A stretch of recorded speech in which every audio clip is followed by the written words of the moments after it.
बिहार का दानापुर गांव। मुखिया की बेटी कमलेश्वरी की हल्दी की रस्म चल रही थी। कमलेश्वरी अपने माता पिता की इकलौती बेटी थी। बहुत लाड प्यार से पाला था उसे मुखिया ने। बेटी बड़े घर में जाकर राज करे, यही इच्छा मन में दबाकर वो अपनी बेटी के रिश्ते की बात एक बहुत बड़े घराने में चलाता है। कमला की सुंदरता पर मोहित होकर किसी जमाने में जमींदार रहे अखिलेश बाबू अपने बेटे कुलदीप के लिए कमला को पसंद कर लेते हैं। फुलवा, ये ले, ये हल्दी उपटन और पानी बेटिया के ससुराल से आया है। जल्दी से इसे हल्दी में मिला, फिर रस्म शुरू करते हैं। काकी की बात सुनकर कमलेश्वरी की माँ फुलवा जाकर बिटिया के ससुराल से आई शगुन की हल्दी घोल कर ले आती है। चारों ओर चहल पहल थी। ढोलक की थाप पर औरतें मंगल गीत गा रही थी। जैसे ही हल्दी की रस्म शुरू होती है, कमलेश्वरी जोर जोर से चीखने लगती है। ये क्या लगा दिया मेरे पूरे बदन में? ऐसा लग रहा है जैसे किसी ने खाल खींच ली हो।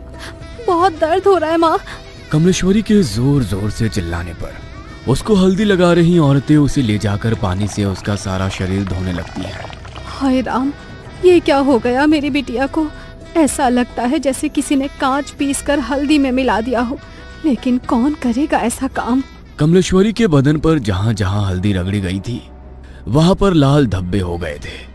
दर्द से दुल्हन बुरी तरह छटपटा रही थी और उसकी माँ और बड़ी माँ उसके घावों पर मलहम लगा रही थी। छोटी, मुझे तो ये कोई सामान्य घटना लगती है। अरे घर में बाहर का है कौन? ऐसे कौन बिटिया की हल्दी में कांच मिला गया? कोई छोटी मोटी बात है क्या? अरे वो तो शुक्र है कि मुंह पर नहीं लगाया था, वरना पूरा चेहरा बिगड़ जाता बेचारी का। मेरा तो दिमाग ही काम नहीं कर रहा है जीजी। कौन हमारी कमला से जलेगा? इसने क्या बिगाड़ा है किसी का? शादी ब्याह का माहौल था। दोनों देवरानी जेठानी वैसे तो इस घटना से अंदर तक डर गई थी, लेकिन फिर भी इस समय कुछ भी सोचने के लिए उनके पास ज्यादा समय नहीं था। 2 दिन में कमला की शादी थी। घर में ढेरों मेहमान जमा थे। उनके खाने पीने की व्यवस्था करने के अलावा दोनों देवरानी जेठानी को तमाम रस्में पूरी करनी थी। इसलिए इस बात को यहीं दबाकर वो शादी की तैयारियों में जुट जाती हैं। अगले दिन सुबह, माँ, कमला के ससुराल से शादी का जोड़ा और शगुन आया है, जाओ जरा देखो तो। एक बड़ी सी गाड़ी से 2 नौकर जैसे दिखने वाले आदमी गाड़ी से नीचे उतरते हैं और बड़े से थाल में लाल रंग के कपड़े से ढका हुआ शादी का शाही जोड़ा और गहने कमला की माँ फुलवा को सौंप देते हैं। बड़ी माँ ने संदेश भिजवाया है, शाम के समय दुल्हन को यही खानदानी जोड़ा और गहने पहनकर तैयार होना है। और हाँ, उन्होंने खास एक बात का ख्याल रखने के लिए हिदायत दी है कि इस जोड़े पर किसी की भी बुरी नजर ना पड़ने पाए। वो काली नजर और अपशगुन जैसी बातों पे बहुत यकीन करती हैं, इसलिए खास तौर पर इस जोड़े को एहतियात से रखने को कहा है। आप फिक्र ना करें, कमला और उसका ये जोड़ा अगले 2 दिनों के लिए हमारी अमानत है। हम पूरा ख्याल रखेंगे। फुलवा वो बड़ा सा थाल लेकर तेज कदमों से अपने कमरे में जाती है और एक बड़े से संदूक को खोलकर पूरा थाल ऐसे ही उसमें रख देती है। पूरा दिन शादी का भाग दौड़ में बिताने के कारण फुलवा को याद ही नहीं था कि उसने कमला को उसके ससुराल से आया जोड़ा दिखाया ही नहीं है। अगले दिन दोपहर 4 बजे, फुलवा, अरे कमला को तैयार करने का समय हो गया है। इसके ससुराल से जोड़ा आया था ना, कहाँ रखवाई हो? जाओ ले आओ। चूड़ी पहनाकर हम शगुन कर देते हैं, उसके बाद इसकी सहेलियां मिलकर उसको सजा देंगी। मेरे तो ध्यान से ही उतर गया है जीजी। एक बार खोलकर देखा भी नहीं मैंने कि उन्होंने क्या क्या सामान भिजवाया है। फुलवा तेजी से पल्लू अपनी कमर में खोसते हुए अपने कमरे में जाती है और संदूक खोलकर वो थाल लेकर सीधा कमला के कमरे में पहुंचती है। ए छोटी, ये क्या भिजवाया है इसके ससुराल वालों ने? अरे दिमाग तो ठिकाने पर है। ये लाल रंग के शगुन के जोड़े के साथ काले रंग की चूड़ियां कौन भिजवाता है? अरे ये तो अपशगुन होता है। कहने को तो इतने बड़े लोग हैं, लेकिन क्या यही समझदारी है इन ऊंची हवेली वालों की? अरे नई दुल्हन को काली चूड़ियां कौन पहनाता है भला? हाँ जीजी, ये सब मैं क्या जानूं। अब इसके ससुराल से आया है तो मैंने तो ऐसे का ऐसा ही उठाकर संदूक में बंद कर दिया था जीजी। अब हो सकता है बड़े लोग हैं, उनके कुल में कोई परंपरा हो नई दुल्हन को काली चूड़ी पहनाने की। अरे आधी जिंदगी बीत गई है हमारी, हमने तो कभी नहीं देखा कि किसी दुल्हन के लिए ससुराल से काले रंग का जोड़ा या चूड़ियां आई हो। अरे शादी सिर्फ उनकी बहू की नहीं हो रही, अरे हमारी बिटिया की भी हो रही है। मैं तो कहती हूँ कि काली चूड़ी को हटा दे और लाल चूड़ी पहनाई से सुहाग जोड़े के साथ। अरे नहीं जीजी, वो जो नौकर आए थे ना इस जोड़े के साथ, वो खास तौर पर कह गए थे कि छोटी बहू जी को यही जोड़ा पहनाकर तैयार करना है। कमला की माँ की बात सुनकर उसकी जेठानी कमला के हाथों में वही काली चूड़ियां पहना देती है। कमला के ससुराल से आया हुआ लहंगा बहुत ही शानदार था। लहंगे को देखकर ऐसा लगता था जैसे किसी रानी महारानी की पोशाक हो। जैसे ही कमला की सहेलियां दुपट्टा कमला को पहनाने लगती हैं, तभी एक सहेली जोर से चीखती है और वो 2 कदम पीछे हट जाती है। क्या हुआ मीना, तू चिल्लाई क्यों? ये देख, तेरे दुपट्टे का एक कोना गायब है। ऐसा कौन करता है?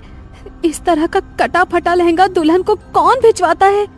कमला की सहेली की चीख सुनकर फुलवा एक बार फिर दौड़ते हुए बेटी कमला के कमरे में आती है और जैसे ही वो दुपट्टे का कटा हुआ कोना देखती है, अपना माथा पकड़ लेती है। हाय राम, ये क्या अपशगुन हुए जा रहे हैं? मुझे तो समझ ही नहीं आ रहा। भगवान, ऐसी क्या भूल हो गई है हमसे? पता नहीं इस कमला का ब्याह शांति से निपटेगा या नहीं। अरे माँ, जाने दो ना, जिसने सिला है उसी से गलती से कट गया होगा। और ये माधुरी है ना, ये ऐसे पहनाएगी कि ये हिस्सा नजर ही नहीं आएगा। बेटा गलती से कटता तो ऐसे ना कटता। तेरा दुपट्टा देखकर साफ समझ में आ रहा है कि किसी ने जानबूझकर इसका एक दुपट्टा काट कर निकाला है। अरे माँ जी, ऐसा क्यों करेंगी? और ऐसा तो हो नहीं सकता कि यहाँ भेजने से पहले उन्होंने लहंगा देखा ना हो। जरूर दर्जी से गलती से कट गया होगा। फुलवा अपने पति के पास जाकर, ए जी सुनिए ना, कुछ तो अपशगुन हो रहा है, कुछ तो है जो ठीक नहीं है। हम ये शादी करके ठीक तो कर रहे हैं ना? बार बार ऐसे संकेत मिल रहे हैं कि कुछ अनहोनी होने वाली है। अरे तुम औरतें बस शगुन अपशगुन ही करती रहो हर समय। इतने बड़े घर का रिश्ता ढूंढ कर लाया तेरी बेटी के लिए। नौकर चाकर राजमहल सब है उनका। और क्या चाहिए तुझे? सारा जीवन दिया लेकर ढूंढोगी तब भी ऐसा लड़का नहीं पाओगी अपनी बेटी के लिए। हाँ। पति की गुस्से से भरी आवाज सुनकर फुलवा चुपचाप जाकर मंडप सजाने लगती है। जयमाल के लिए पूरी तैयारियां हो चुकी थी। कुलदीप आकर अपने स्थान पर बैठ गया था। दूसरी ओर से कमला को उसकी सहेलियां पकड़कर मंडप की ओर ले जा रही थी। कुछ पल पहले शर्म से लाल होता उसका चेहरा धीरे धीरे बदलने लगा था। अचानक ही उसके चेहरे के हाव भाव बदलने लगते हैं और वो उसका हाथ पकड़कर लेकर आती उसकी सहेलियों को पूरा जोर लगाकर दूर धकेल देती है। देखते देखते खूबसूरत तरीके से सजे अपने बालों को नोच नोच कर वो बाहर निकालने लगती है और जोर जोर से चीखने लगती है। कमला बेटा, होश में आ, क्या हुआ है तुझे? कमला बिटिया, अरे बेटा बोल ना, क्या हुआ है? तू ऐसे क्यों चीख रही है? बोल तो। मुझे बहुत दर्द हो रहा है माँ, कुछ है मेरे बालों में, कुछ है इसमें। बेटी के इतना कहते ही उसकी माँ और बड़ी माँ तेजी से उसके बालों को खोलकर कुछ देखने लगती है। तभी बालों का एक बहुत बड़ा सा गुच्छा जमीन पर गिरता है, जिसे देखकर फुलवा की चीख निकल जाती है।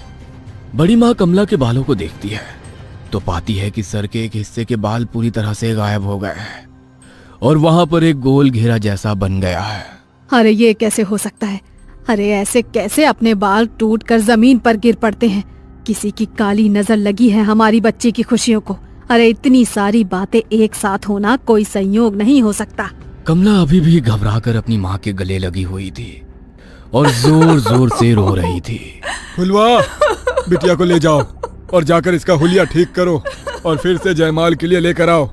समय निकला जा रहा है, दामाद जी इंतजार कर रहे हैं। पता नहीं, लगता है आज का मुहूर्त ही गलत है। आप बिल्कुल भी फिक्र मत करिए बहन जी, कमला अब सिर्फ आपकी जिम्मेदारी नहीं है, वो हमारे घर की बहू भी है। मैं समझ सकती हूँ कि उसके ऊपर इस घटना का कितना बुरा प्रभाव पड़ा है। हमसे जो संभव हो सकेगा हम वो सब करेंगे, लेकिन फिलहाल मुहूर्त निकला जा रहा है। शुभ मुहूर्त पर शुभ काल कर लेते हैं। बाकी बिटिया की मानसिक स्थिति का हम हवेली में पूरा ख्याल रखेंगे और हाँ, बात को ऐसे ही जाने नहीं देंगे। आप बेफिक्र रहिए। अपनी सास शशि की बातें सुनकर कमला थोड़ी शांत हो गई थी। ब्याह का सारा उत्साह छू हो गया था और बुझमन से ही कमला मुरझाए चेहरे और बिखरे बालों में ही कुलदीप के गले में माला डाल देती है। फेरों के बाद 1 मिनट ठहरे बहन जी, क्या काले रंग की चूड़ियां बेटी को पहनाने की आपके यहाँ कोई रस्म है क्या? अब अरे नहीं, उल्टा हमारे यहाँ तो बहुत अपशगुन मानते हैं, लेकिन आपने भिजवाई तो हमने मजबूरन पहना दी। हमें लगा नहीं पहनाएंगे तो शायद आपको बुरा लगेगा। क्या बात कर रही हैं आप? हम बहू के लिए काली चूड़ियां क्यों भिजवाने लगे भला? जरूर आपको कोई गलतफहमी हुई है। मतलब आपने कमला के लिए ये काली चूड़ियां नहीं भेजी थी? हरगिज नहीं, हमने तो लाल रंग का राजस्थानी चूड़ा भेजा था, खास तौर पर मंगवाया था बहू के लिए। सारी घटनाएं एक बहुत बड़ी अनहोनी की ओर इशारा कर रही थी। आपके घर पर ही लगता है किसी ने कोई काला जादू किया है, तभी तो आपके घर में रखे सामान पर ये सब हुआ। मुझे लगता है कि कमला की भलाई इसी में है कि वो जल्द से जल्द घर से दूर चली जाए। तुम ठहरो छोटी, मैं जरा पहले बिटिया की नजर उतार देती हूँ, उसके बाद कमला की विदाई करेंगे। बड़ी माँ दौड़ कर जाती है और कुछ सामान अपनी मुट्ठी में लेकर कमला के पास आ जाती है। मनी मन मंत्र बुदबुदाते हुए वो 5 बार कमला के ऊपर से मुट्ठी में लिया हुआ वो सामान उतारती है और आखिरी बार जैसे ही वो कमला के सिर पर से नजर उतारने के बाद उसके माथे को छूती है, उसे एक जोरदार झटका लगता है और वो उछलकर दूर जा गिरती है। ये सब देखकर सभी लोग स्तब्ध थे, जुबान जैसे हलक में अटक गई थी। समझ ही नहीं आता कि आखिर हो क्या रहा है वहाँ। कमला बेटा, तुम ठीक तो हो ना? अच्छा हमें बताओ, अभी तुम कैसा महसूस कर रही हो? ठीक हूँ मैं माँ जी। चिंता मत करो, उनका पैर फिसल गया होगा इसीलिए गिर पड़ी। अपने मन में कोई वहम मत लाओ। शशि अपनी समधन फुलवा के पास आकर कहती है, अभी तो हम बहू को लेकर अपने घर जा रहे हैं। हमारे दरवाजे पर भी तमाम रिश्तेदार जमा हैं।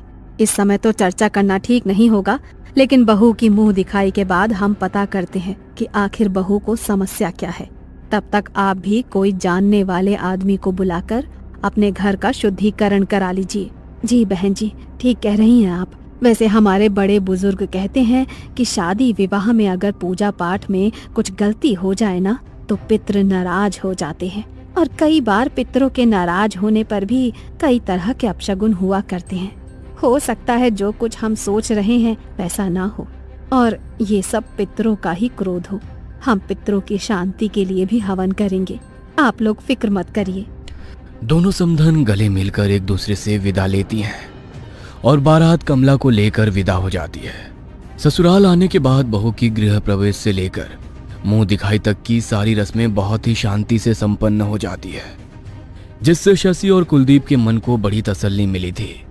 उन्हें लग रहा था कि शायद जो भी बला थी वो बहू के मायके में ही पीछे छूट गई और ये सब शांत हो गया हो।